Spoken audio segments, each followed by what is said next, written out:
الحمد لله رب العالمين والعاقبة للمتقين والصلاة والسلام على شمس الهداية واليقين وعلى آله وأصحابه أجمعين. أما بعد، فقد قال الله تبارك وتعالى في القرآن الكريم: أعوذ بالله من الشيطان الرجيم، بسم الله الرحمن الرحيم. كل نفس ذائقة الموت وإنما توفون أجوركم يوم القيامة فمن زحزح عن النار وأدخل الجنة فقد فاز وما الحياة الدنيا إلا متاع الغرور. صدق الله العظيم. اللهم صل على سيدنا محمد وعلى آل سيدنا محمد وبارك وسلم. رہ کے دنیا میں بشر کو نہیں زیبا غفلت، رہ کے دنیا میں بشر کو نہیں زیبا غفلت، موت کا دھیان رہے کہ ہر آن رہے. جو بھی آتا ہے دنیا میں بشر تو یہ کہتی ہے قضا، میں بھی پیچھے چلی آتی ہوں ذرا دھیان رہے. محترم بزرگوں اور بھائیوں، قرآن کریم کی جس آیت کی تلاوت کی گئی ہے، اس آیت میں اللہ تبارک و تعالیٰ نے موت کے بارے میں فرمایا: کل نفس ذائقۃ الموت، کہ ہر جاندار کو موت کا مزہ چکھنا ہے. وَإِنَّمَا تُوَفَّوْنَ أُجُورَكُمْ يَوْمَ الْقِيَامَةِ، قیامت کے دن تمہارا بدلہ پورا کے پورا دے دیا جائے گا. فَمَنْ زُحْزِحَ عَنِ النَّارِ، پس جو شخص جہنم سے بچا لیا گیا، وَأُدْخِلَ الْجَنَّةَ فَقَدْ فَازَ، اور جنت میں داخل کر دیا گیا، فقد فاز، تو یقیناً وہ کامیاب ہو گیا. وَمَا الْحَيَاةُ الدُّنْيَا إِلَّا مَتَاعُ الْغُرُورِ، اور دنیاوی مال و متاع محض ایک دھوکہ ہے. یہ قرآن کریم کی آیت کا ترجمہ ہے.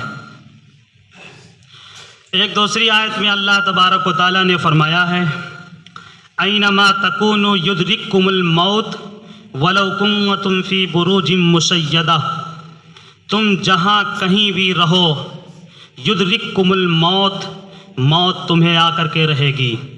ولو کنتم فی بروج مشیدہ، اگرچہ تم ایک مضبوط قلعے کے اندر ہو، بہت ہی مضبوط گھر ہو، اس گھر کے کمرے میں اگر تم اپنے آپ کو مقید کر لو، پھر بھی وہاں بھی موت آئے گی اور تم مرو گے. پوری دنیا میں ہر چیز کے منکر لوگ موجود ہیں، لیکن موت ایک ایسی چیز ہے کہ موت کا منکر دنیا میں کوئی بھی نہیں ہے. ہر دنیا کا ہر شخص موت کو تسلیم کرتا ہے، موت کو مانتا ہے کہ موت آ کر کے رہے گی.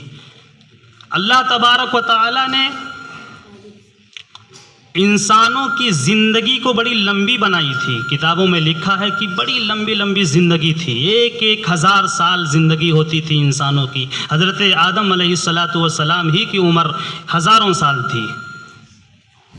لیکن اللہ تبارک و تعالیٰ نے بندوں کو دیکھا کہ بندہ ناشکرا نکلا، دنیا کے اندر زندگی کو عزیز سمجھتے ہوئے، قیمتی سمجھتے ہوئے زندگی کو برباد کرنے پہ تل گیا اور میری نافرمانی میں گزارنے لگا، میری ناشکری میں گزارنے لگا. تو اللہ تبارک و تعالیٰ دھیرے دھیرے انسانوں کی زندگی کو کم کرتے گئے. آج دیکھ لیں نوبت کیا آ گئی ہے کہ آج انسان کا 100 سال بھی زندہ رہنا مشکل ہو گیا ہے، 70-80 سال بھی زندہ رہنا اس کے لیے مشکل ہو گیا ہے. اس لیے کہ اللہ تبارک و تعالیٰ ایک انسان کتنا ناشکرا ہوتا ہے، پوری زندگی کتنی ناشکری کرتا ہے، کتنی نافرمانی کرتا ہے، اللہ کا کتنا گناہ کرتا ہے. اس وجہ سے اللہ تبارک و تعالیٰ نے انسانی زندگی کی عمروں کو گھٹا دیا. بہت مختصر عمر ہوتی ہے اب انسانوں کی. اللہ کے رسول صلی اللہ علیہ وسلم نے فرمایا: 5 چیزوں کو 5 چیزوں سے پہلے غنیمت سمجھو. ان میں سے ایک چیز یہ ہے کہ موت سے پہلے زندگی کو غنیمت سمجھو. زندگی کو غنیمت سمجھیں ہم، یہاں تک کہ موت آ جائے گی. پھر جتنے اعمال ہیں وہ سب کے سب منقطع ہو جائیں گے، جدائیگی ہو جائے گی۔ یہ موت جہاں ایک طرف بہت تکلیف کی چیز ہے، عذاب کی چیز ہے، وہیں راحت کی بھی چیز ہے۔ بہت لوگ پریشان ہوتے ہیں، گھبرا اٹھتے ہیں اور پھر سہ نہیں پاتے ہیں، صبر نہیں کر پاتے ہیں، یہاں تک کہ وہ خودکشی کی طرف قدم اٹھا لیتے ہیں اور اپنے آپ کو مار ڈالتے ہیں، آتم ہتیا کر لیتے ہیں۔ وہ یہ سوچتے ہیں کہ دنیاوی تکلیف کا خاتمہ ہو جائے گا، اب جو کچھ تکلیفیں تھیں وہ ختم ہو گئیں، مر گئے ختم ہو گئی، ایسا کچھ نہیں۔ اب تو گھبرا کے یہ کہتے ہیں کہ مر جائیں گے، مر کے بھی چین نہ پائے تو کدھر جائیں گے۔ تکلیفوں کے خاتمے کا ذریعہ موت نہیں ہے، یہ ایک دنیا سے دوسری دنیا کی طرف منتقل کا ذریعہ موت ہے۔ انسان پر موت جو آتی ہے وہ در حقیقت دنیاوی زندگی کے لیے موت آتی ہے، اسی موت کے بعد دوسری دنیا کی شروعات ہو جاتی ہے انسان کی۔ ایک دنیا سے دوسری دنیا کی طرف منتقل کرنے والی چیز موت ہے، وہ دوسری دنیا کی طرف منتقل کر دیتی ہے، بھیج دیتی ہے دوسری دنیا کی طرف۔ اسی لیے بزرگوں نے ایک کتابوں میں بڑی زبردست مثال زندگی کی اور موت کی دی گئی ہے کتاب میں۔ کسی بزرگ نے اس کو مثال سے سمجھایا ہے تاکہ آسانی سے سمجھ میں آ جائے کہ موت کیا ہے اور دنیا کی زندگی کیا ہے۔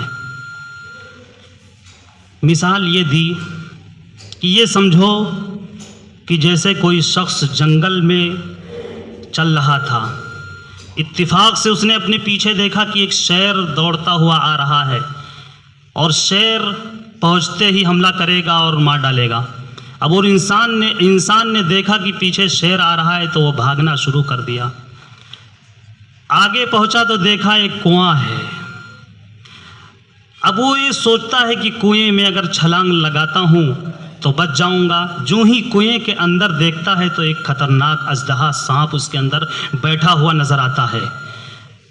اب اس کے سامنے موت ہی موت ہے، ادھر شیر ادھر گڈھے کے اندر کنویں کے اندر اژدہا سانپ۔ اب کیا کرتا، مرتا نہ تو کیا کرتا، وہ فوراً جو ہے اسی گڈھے کے اندر ایک رسی دیکھتا ہے تو اسی رسی کو پکڑ کر کے اس کنویں کے اندر لٹک جاتا ہے کہ اس طرح سے شیر سے بچ جاؤں اور نیچے بھی اژدہا سے بھی بچ جاؤں۔ رسی پکڑ کر کے وہ لٹکا رہتا ہے کنویں کے اندر، لیکن بغل میں اسی لٹکے ہوئے حالت میں بغل میں دیکھتا ہے کہ شہد کا چھتا ہے۔ اب وہ اپنی تمام مصیبتوں کو وہ انسان بھول کر کے اس شہد کے چھتے کو چاٹنے لگتا ہے اور وہ شہد کھانے لگتا ہے۔ اچانک اس کی نظر پڑتی ہے کہ دو چوہے، کالے اور سفید دو چوہے اس کی رسی کو کاٹ رہے ہیں، کتر رہے ہیں۔ اب جیسے ہی وہ دونوں چوہے اس رسی کو کتر کر کے ختم کریں گے اور رسی ٹوٹے گی اور وہ شخص گرے گا گڈھے میں اور اژدہا سانپ پہلے ہی تیار بیٹھا ہے۔ تو یہ مثال دی گئی، مثال سے سمجھایا گیا کہ جو شیر دوڑتا ہوا انسان کے پیچھے آ رہا تھا جنگل میں، وہ موت ہے کہ انسان کے پیچھے موت دوڑتی ہوئی آتی ہے اور انسان بھاگ رہا ہے موت سے اور انسان کے پیچھا موت کر رہی ہے۔ اور وہ رسی کی مثال ایک انسان کی زندگی کی ہے، اور سفید اور کالے جو چوہے اس کو کتر رہے ہیں وہ دنیا کی رات اور دن کی مثال ہے کہ دن اور رات یہ انسانی زندگی کے گزرنے کے اوقات ہیں کہ دن گزرتا ہے، رات گزرتی ہے، زندگی گزرتی ہے۔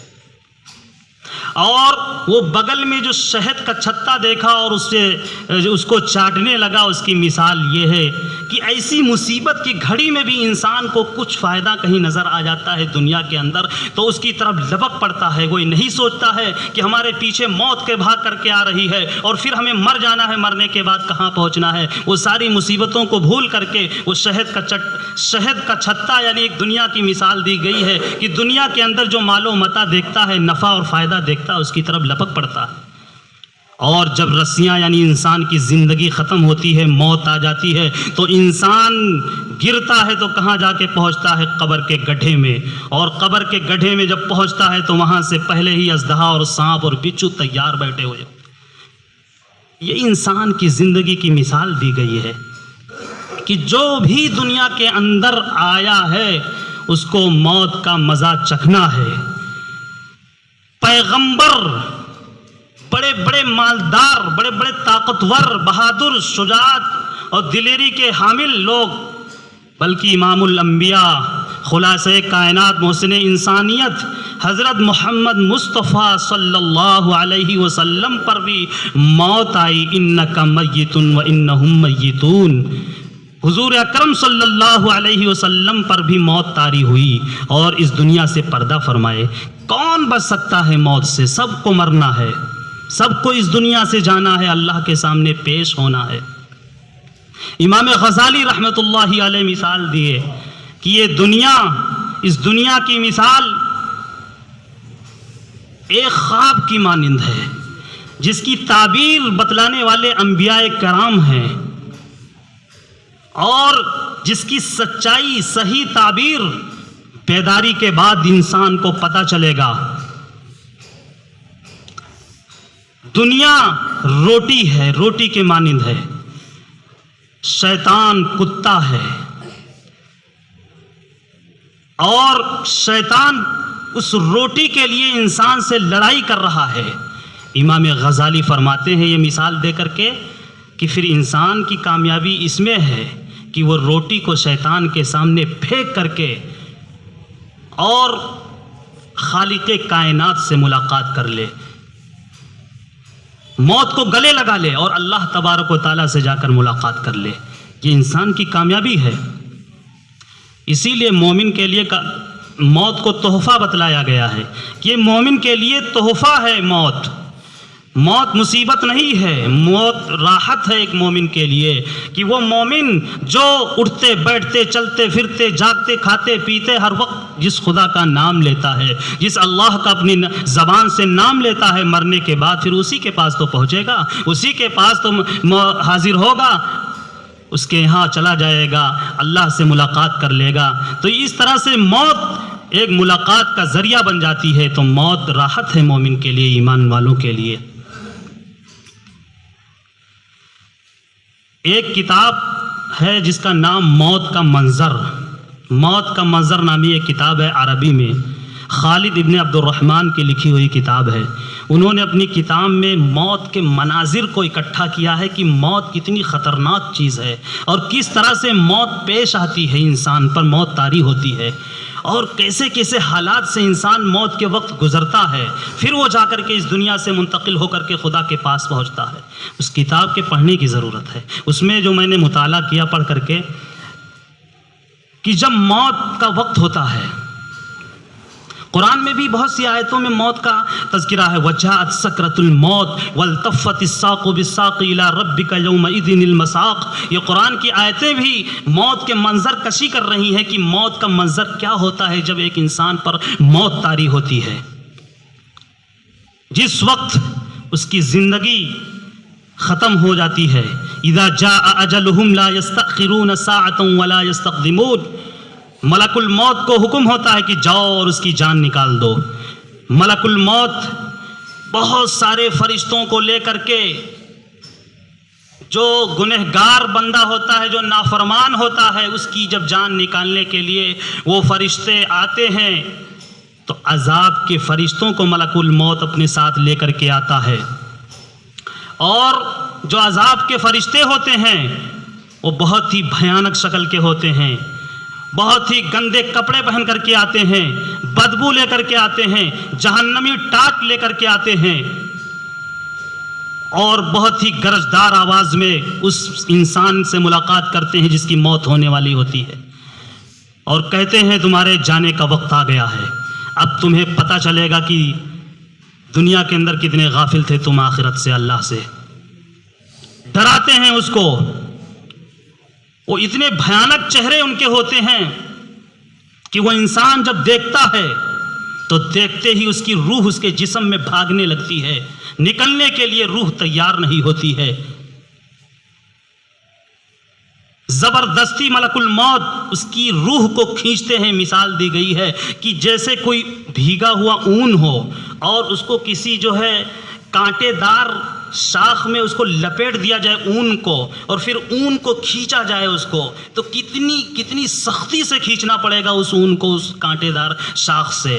اس طرح سے اس کی جسموں سے وہ فرشتے ملک الموت جان کو کھینچتے ہیں، نکالتے ہیں، اور وہ روح بھاگتی ہے، نکلتی نہیں ہے، لیکن زبردستی کیا جاتا ہے، اس کو نکالا جاتا ہے. اتنی تکلیف ہوتی ہے، لکھا ہے اتنی تکلیف ہوتی ہے کہ اگر روح اس کے جسم سے نہ نکل جائے سیکنڈوں میں تو وہ اتنی چیخ مارے گا، اتنا چلائے گا کہ دنیا کے لوگ اس کی آواز کو سن لیں گے. لیکن چونکہ اتنا جلدی یہ مرحلہ پیش آتا ہے اور اتنی جلدی میں اس کو نکال لیا جاتا ہے اس کی روح کو کہ اس کی زبان گونگ ہو جاتی ہے، اس کا منہ بند ہو جاتا ہے، اس کا دماغ فیل ہو جاتا ہے، صرف اس کا دل کام کرتا ہے. اور وہی دل اس کو پیغام دیتا ہے کہ اگر نیک ہوتا ہے وہ بندہ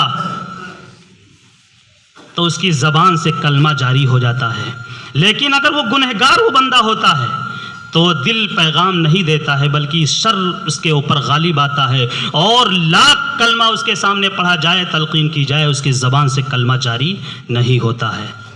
اس طرح سے سختی کے ساتھ ملک الموت جان کو اس کے جسم سے نکالتے ہیں، پاؤں کی طرف سے نکالتے ہیں، اور دل و دماغ کی طرف سے اور منہ کے ذریعے سے اس کا جو ہے اس کی جان نکل جاتی ہے. اسی ٹاٹ میں اس کی روح کو لپیٹ کر کے وہ ملک الموت فرشتوں کے ذریعے سے اوپر پہنچا دیتے ہیں، اور فرشتے لے کر اوپر چلے جاتے ہیں. آسمان دنیا پر جب وہ پہنچتے ہیں تو پوچھا جاتا ہے یہ کس کی روح ہے، کس بد نصیب کی روح ہے، کس گنہگار پاپی کی روح لے کر کے آئے ہو، کتنی بدبو اس کی روح سے آ رہی ہے، کتنا بدبودار، کتنا غلیظ انسان تھا جس کی روح تم لے کر کے آ رہے ہو. وہ کہتے ہیں یہ بہت فلاں ابن فلاں نام لے کر کے بتلاتے ہیں کہ یہ فلاں ابن فلاں ہے، اس کے باپ اور اس کا نام لے کر کے وہ فرشتے بتلاتے ہیں. اس طرح دوسرے آسمان پر اور تیسرے آسمان پر اور اسی طرح ساتوں آسمان تک یہی سوال و جواب ہوتا ہے. اس گنہگار کے بارے میں سب فرشتے یہی پوچھتے ہیں کہ کتنا بد نصیب یہ شخص ہے، کتنا گندا انسان تھا جس کی غلاظت کی بدبو اتنی زبردست آ رہی ہے.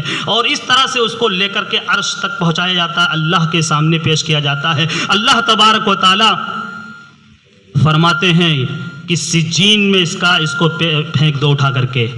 یہ گنہگار کو وہیں سے واپس سجین میں جو بالکل نیچے ہے، وَإِنَّ الْفُجَّارَ لَفِي سِجِّينَ، قرآن کریم میں اللہ نے فرمایا کہ گنہگاروں کا ٹھکانہ سجین میں ہے. اس گنہگار شخص کو، اس پاپی کو اللہ کا حکم ملتا ہے فرشتوں کو کہ فرشتوں اس کو وہیں سے اٹھا کر کے پٹخ دو، اور ہم نے وعدہ کر رکھا فیہا نعیدکم ومنہا نخرجکم، ہم تم کو زمین سے پھر دوبارہ زمین میں لوٹائیں گے اور اس دوبارہ زمین سے پھر نکال کر کے قیامت کے دن کھڑا کریں گے. اس کو واپس پھر وہیں بھیج دو. اس طرح سے اس کی جان کو واپس وہیں سے بھیج دیا جاتا ہے، اور قبر میں اس کے جسم میں اس روح کو ڈال دیا جاتا ہے.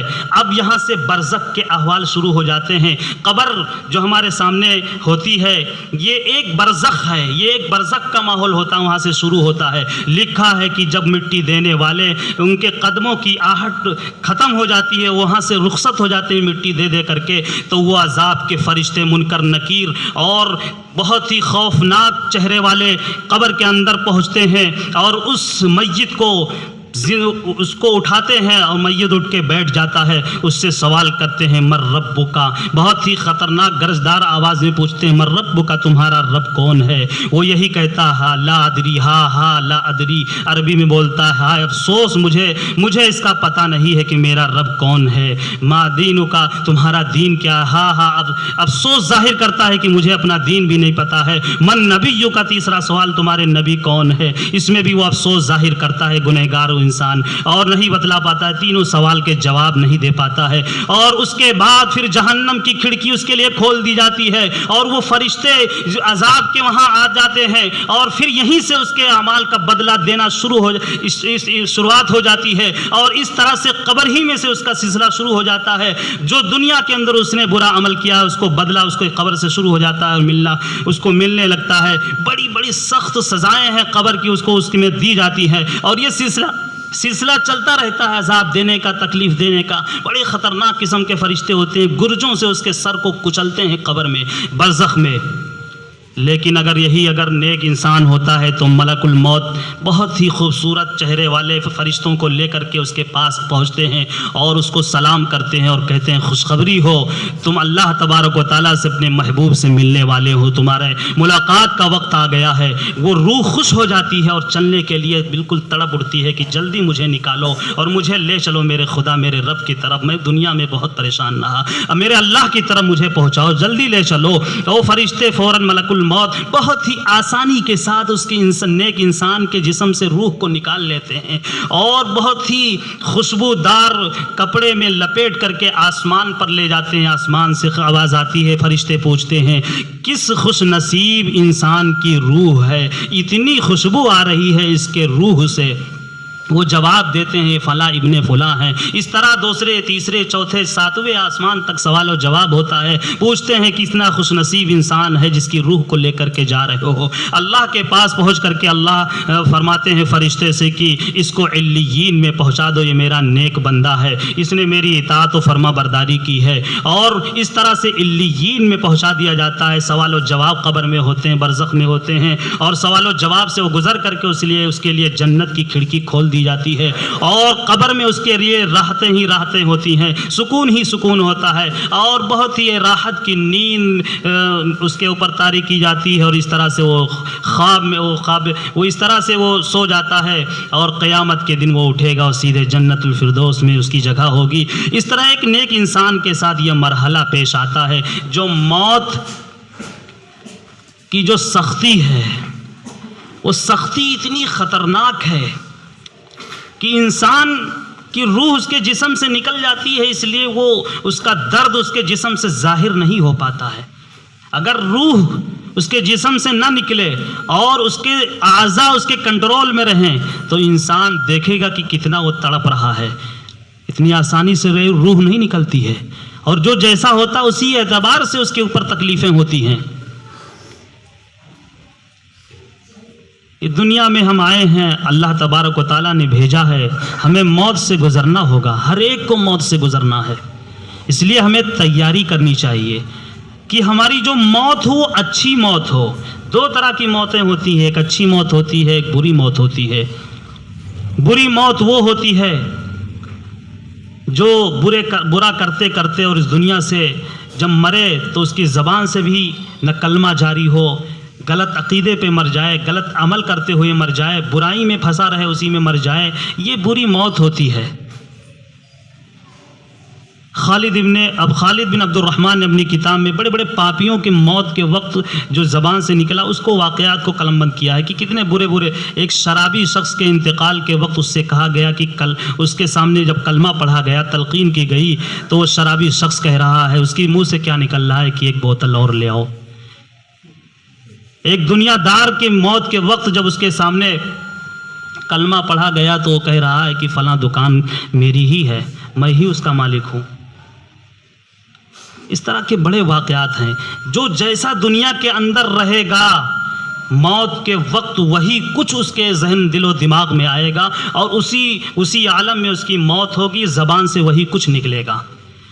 اس لیے خاتمہ بالخیر یعنی ایمان پر موت آئے ہماری، اس کے لیے سب سے زیادہ ضروری چیز یہ ہے کہ ہم زبان سے ذکر الہی میں مصروف رہیں، زبان سے ہر وقت خدا کا نام لیتے رہیں، چلتے پھرتے اٹھتے بیٹھتے کھاتے پیتے سوتے جاگتے. دیکھیے ہمارے جتنے اعمال ہیں، جتنے بھی شب و روز کے جو اعمال ہیں اس میں سنت طریقہ کیا، سب میں اللہ کا نام ہے. سوئیں تو اللہ کا نام لے کر کے سوئیں، سو کر کے اٹھیں تو اللہ کا نام لیں، اور اسی طرح کھانا شروع کریں تو اللہ کا نام لیں، کھانا کھانے کے بعد تو اللہ کا نام لیں، اسی طرح چلتے پھرتے سیڑھی اور زینے پر چڑھیں تو اللہ کا نام لیں، بیت الخلا سے باہر مسجد میں آتے جاتے باہر بازار میں ہر جگہ، یعنی جو مسنون دعائیں ہیں جو اللہ کے رسول نے دعائیں سکھلائی ہیں کہ یہ ان دعاؤں کا اہتمام کیا جائے، ان ساری دعاؤں میں اللہ کا نام ملتا ہے. ان دعاؤں کا سب سے بڑا مقصد جو لکھا ہے وہ مقصد یہ ہے کہ ہر وقت وہ اللہ